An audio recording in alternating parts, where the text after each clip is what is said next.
Now, I have the distinct pleasure of introducing tonight's first speaker, Carlos Montoya.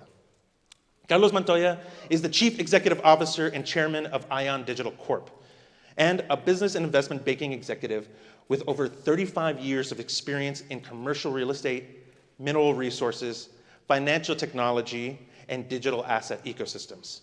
A graduate of Loyola University Chicago and the Stonier Graduate School of Banking, Carlos has served in leadership roles in higher education and civic and cultural institutions, including 2 terms as chairman of Illinois' Property Tax Appeals Board. On top of all of that, he's a U.S. Coast Guard veteran. Put your hands together for Carlos Montoya. Good. Okay, I'm going to assume I'm mic'd up. Just got off a plane from Miami, so I'm a little bit hoarse. So, how many people have spent quality time in Elk Gardens? All right. So, in my younger days, another one over here. 3, okay. So, I was a repo man for many years before I became like a banker, right? So, my job on Fridays was to go pick up cars or pick up money. So it's an interesting story because I had to go to Elk Gardens where my client owned Elk Liquors and Elk Laundromat and Elk Food and Liquor. But the point is, I went in the store, and every time I got out of my car to break through the parking lot, I sort of walked in like this. I didn't have nothing, right? But it cleared a path. And I said, "Where's Shaker?" And he goes, "Well, he took off, but he left a 2-way radio for you." And I said, 2-way radio? This is a little bit before everybody had a cell phone, right? Only certain people, cool people, had a cell phone back in the day. But I said to the cashier, I said, "So where's Sammy?" He goes, "Well, they went on vacation together." I said, "Well, get him on the phone because Shaker owes me 3 payments and Sammy owes me 4. And so they get Shaker on the phone. It's a 2-way Nextel. Anybody remember Nextels? And so I'm sitting there in the liquor store, right, with people buzzing in, and Shaker comes out. Hey, I said, "Shaker, I can hardly hear you. What's all the pounding?" He goes, "Oh, no, I'm going to pay you. I go, "Are you banging on a wall or what?" I said, "Where's Sammy? Is he with you?" And he said, "Yeah, he's right here. You want to talk to him?" And it gets louder when he hands the phone to Sammy. And I said, "Where are you guys?" I said, "Well, we're in the Bekoff Valley. We're shooting. We're in a war, and so I'm on a tank, and Sammy's my gunner." And I said, "Look, you need to give me my payments, even if I have to come and get them." And so they Western Union them to me. So it was a long time ago, but I thought I'd start that story because I didn't start in banking in a boardroom. I believe strongly in the power of the boardroom, but I've been through some tough spots, and that was enough to make me, the chief lending officer by 26 and the CEO by probably 32 or 34. Willingness to work, right? Willingness to take risks and the willingness to look for the reward and all that. But now I've been in banking over 35 years in banking. I built banks, I built institutions, and I built corporations right here in this city. And I believe that Latinos belong in the boardroom, in the corner office, and in any space where decisions are being made about our future.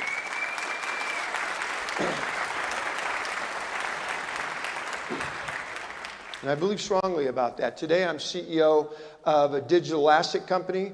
I just got back from Miami today at a conference. 2 years ago, when you went to a digital asset conference, it was, gamers, bloggers, and just people that kind of want to know what it is. Yesterday, I had meetings with Oppenheimer, Franklin Templeton Funds, Chase, and Standard & Poor's because they all want in, and we have the patent, we have the methodology, and we're going to make sure that Latinos don't get left behind in the digital age. So my story in Chicago started in a junkyard. Again, as I said, I didn't start in the boardroom. I was 19 years old, trying to fulfill a dream of going to an East Coast school. I had set out for College of William and Mary in Virginia. I left Northern California, where I live. Didn't even tell my parents because they would probably have gone crazy because my car was 30 years old at the time. And somewhere along the line, a hydraulic line busted a brake line. And I had no idea that that had happened, except for I was going over the Mississippi Bridge at about midnight.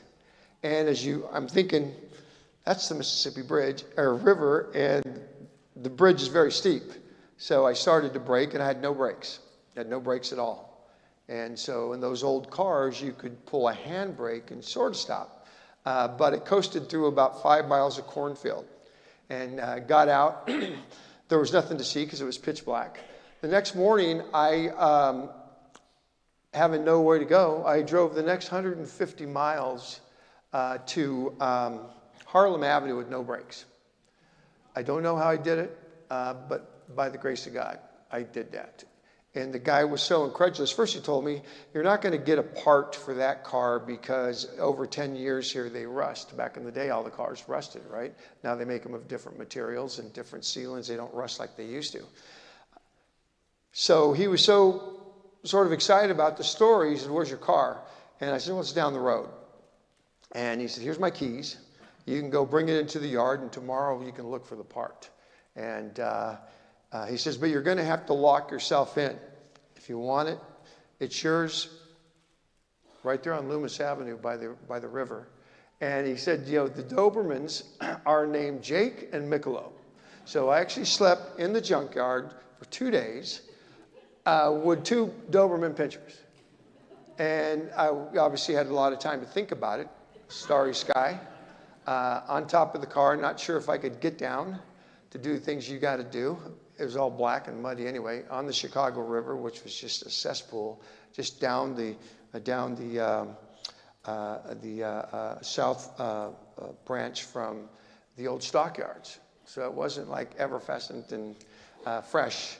But in any event, I landed in Chicago. I didn't know anybody, but I knew myself. And I knew that I would have to make this work somehow, some way. So I set my eyes on, or my sights on my next plan, and I ended up taking a bus downtown. I didn't trust my car. I'd fixed it, but it still seemed the brakes were kind of weak. And walked into Loyola University, and I met a priest and told him the story. And he said, if you want to go to Loyola, give up your dreams to keep going. I'm thinking, I don't have any brakes. And so he walked me into admissions, and that's really how I got to Chicago. And I went back to the junkyard, and I told them I was going to stay. And after they called me a bunch of names, the old man grabs me by the shoulders, and he said, I knew you were going to chicken out. You're the only son I ever had, and you could have gone to Harvard. And I know the guy 3 days at that point, but I had been telling him, William and Mary. He just wouldn't believe it. So he gave me a job, $250 a week, pulling apart cars. I mean, it was pretty easy. But it struck me that these cars were all owned by somebody. They were just trailing them in. And it became clear that these were unemployed people who didn't have money, people who couldn't make the payments, and the finance company or the bank was just bringing them in, tearing them up, and the owner would get no credit for it. Now they're out of a car, they're unemployed, they can't do anything about transportation to go try to find another job. So I followed the tow truck drivers out to a bank on the south side and had a conversation with the president of Steel City National Bank on 92nd and Commercial. That's 3200 East. A lot of people didn't even know at that time that they thought that was in the middle of the lake, right?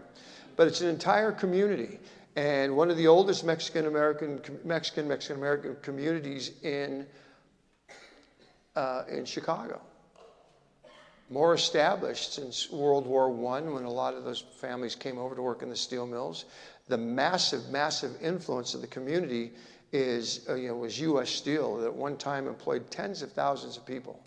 And now they had brought it down to about 300 people. And stores were closing. It was depression. It was chaos everywhere. And they gave me a job, right on the side. Hey, we need a collector. We need somebody who will help us out. And so I became instantly aware that I had to become a problem solver. That I had to try to fix this situation, even though I was pretty young at the time. And they made me a vice president right there. If you bring in 10 cars or foreclose on 30 houses, I said, no, we're going to talk to people. And we're going to open up the credit lines. And we're going to start making money available to people. And sure enough, stores started opening. People started going back to work. And it struck me that the bank has so much power. All the people in line trying to make their payments are Latino.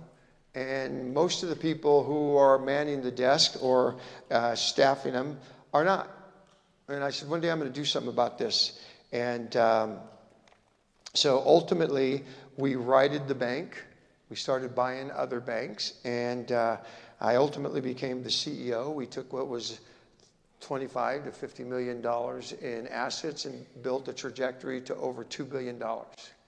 And I was, thank you. But it struck me that that wasn't enough for me. There's no way. I drove with no brakes from the Mississippi Bridge, slept with Dobermans, hit Elk Geld Gardens and Stateway Gardens too, and a lot of other places. And, I'm making $1 million a year, living the country club life with all the trappings. And I said, I'm not going to do this. There's no way that this is what I was meant to do. So I made a decision to start a bank for Latinos. And that's really Fuerza Mexicana, right? If you can take your principle, if you can get outside your comfort zone and you can say, I'm going to do this for people whose main banks are currency exchanges. My board members were aghast that I would think about leaving. I said, no, we'll give you a nice bonus if you stay. You don't want to go over there and, start making loans and working with people. That's let the currency exchanges do that. So in other words, let people pay $40 to wire $100. Let people pay 10% of their paycheck to cash a check. We do that for free.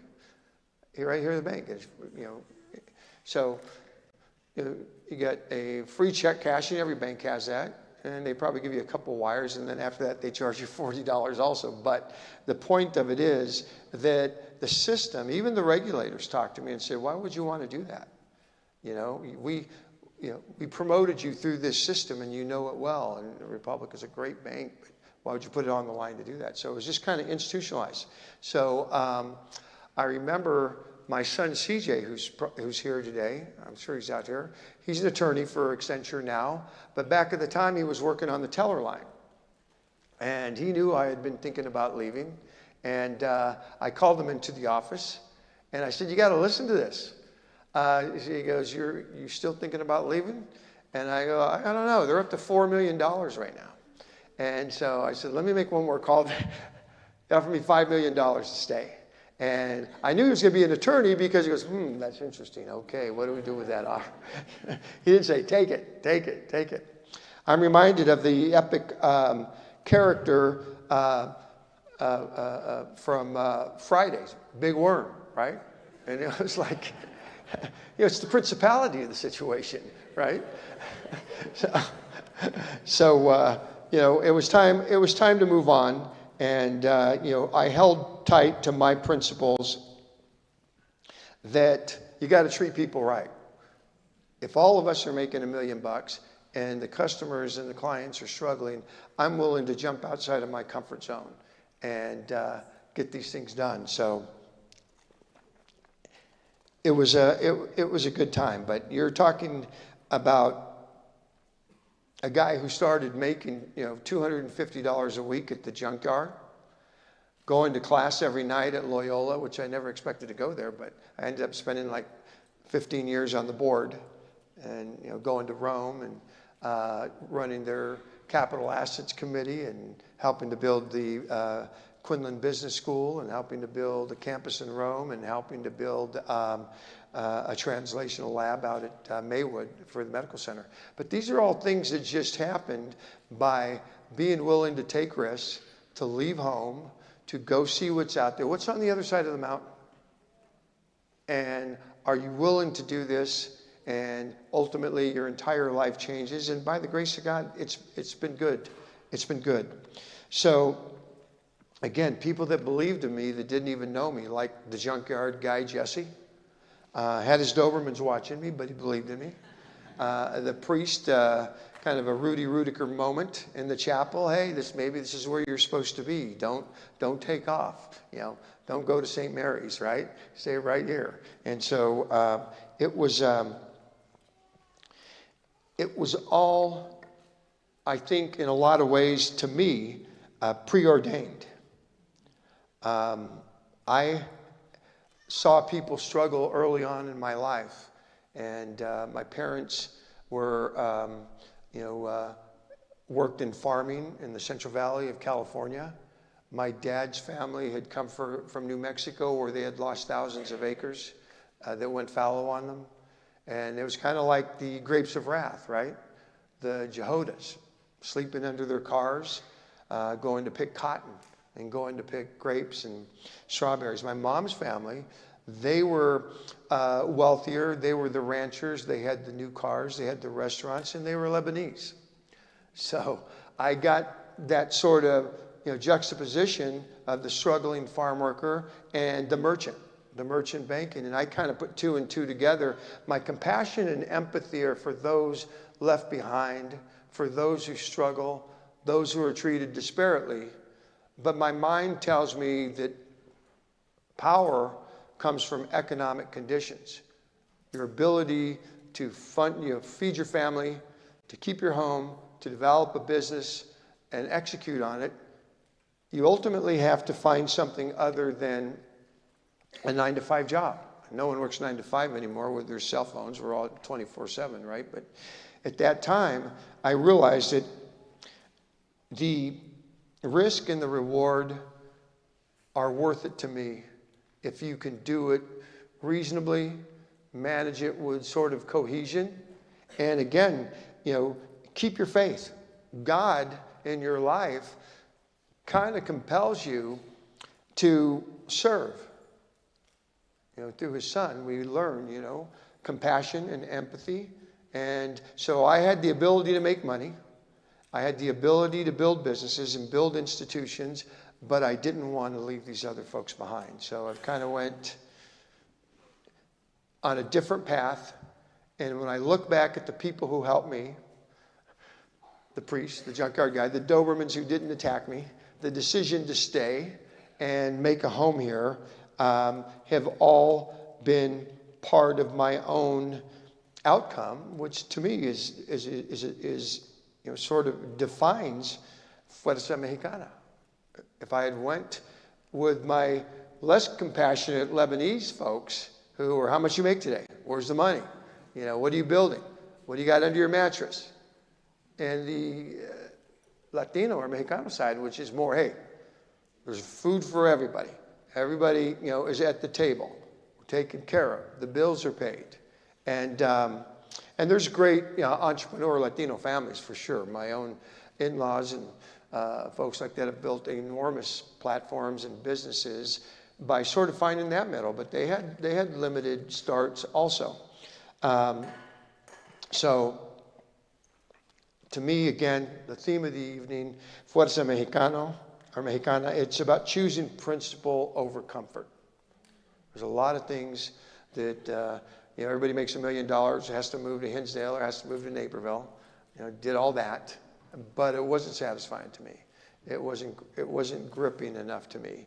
There's more to life than just that accumulation. So today we're having fun at a new business, and it's publicly traded, 60% Latino owned, and in the digital age, with our patents and with our digital infrastructure, we're not going to leave any of the faces behind, those faces that I saw near those steel mills, those faces that I saw in some of those depressed communities. So that's my story, and I appreciate very much this evening you listening to me.